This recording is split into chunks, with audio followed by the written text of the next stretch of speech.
So festival has a rule, no weapons within the venue. So two options here. You can take it secured in your vehicle, or we can take you over and refund your money to you. There was a third option not mentioned that day back in the summer of 2019. File a lawsuit, which is exactly what happened. Boy, times have changed since 2021, haven't it? All right, so that's exactly what happened. A lawsuit was filed. That happened when the man whose left shoulder you saw in that POV video, then just a private citizen of Sagal and Second Amendment concealed carry advocate, now State Senator Scott Herndon, well, when he was denied access to the festival at Sandpoint, an 8-day music festival held in Sandpoint's War Memorial Field on the banks of the Pend Oreille River. It's been there since 1983.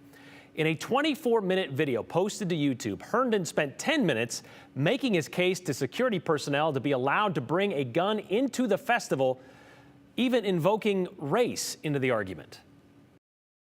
So is it arbitrary and capricious? You can discuss that later. If we were black, would you let us into the festival? Let me get the police officers, they could deal with it. Okay, go ahead and get a police officer. That'd be great. Thank you. Maybe they can explain the law. If we were black, would you let us in?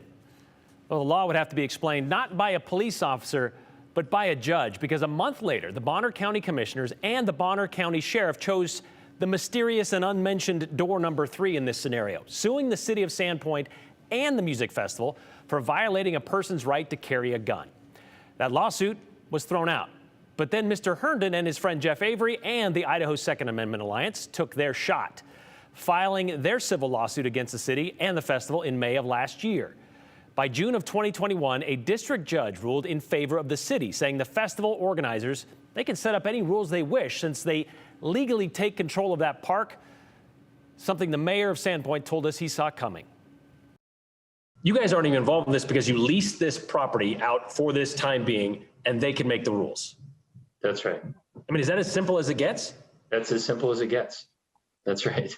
That seems like, and I don't want to throw out the word frivolous, but it seems like that would be kind of known. Like that would be one of those things, like if you run out of space, you can kind of tell whomever you can't come in because of X, Y, and Z.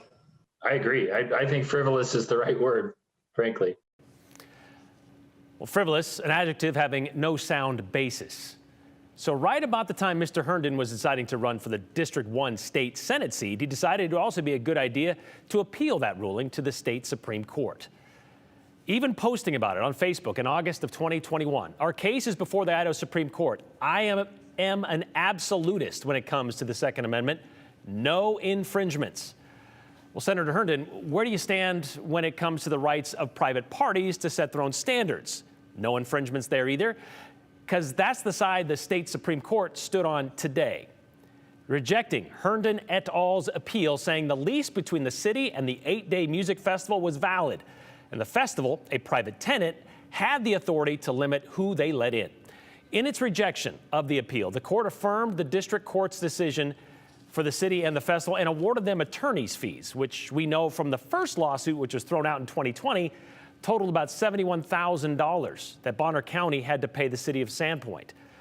So what could that total be for a 3-year case taken all the way to the state Supreme Court, asking for a financially conservative friend? So a private entity can limit the ability to bring a gun into their event, even if it is held on public property.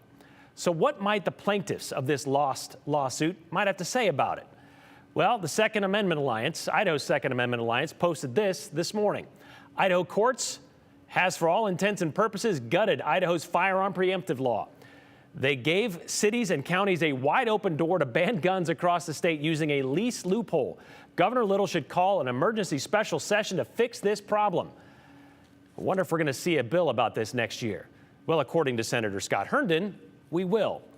His reaction today, he says today's court's decision provides a mechanism for cities to take away the average law-abiding citizen's most effective tool at protecting innocent lives. I will go to the mat to find a legislative solution for Idaho's gun owners. While property rights are fundamental, gun rights are equally fundamental, he said, and the right of self-defense must be protected on public property. So what about the winners? The festival at Sandpoint said basically, yeah, no kidding. We saw this coming as well. Since the original lawsuits were deemed to not have merit, we were confident the Idaho Supreme Court would have a similar and favorable decision. The safety of our fans, volunteers, staff, and artists is of the utmost importance and continues to be at the forefront of everything we do at the festival at Sandpoint. By the way, that festival kicks off July 27th with such acts as REO Speedwagon, Train, Gary Clark Jr., and Ashton McBride. Don't forget your tickets, but also don't forget to leave your guns in the car.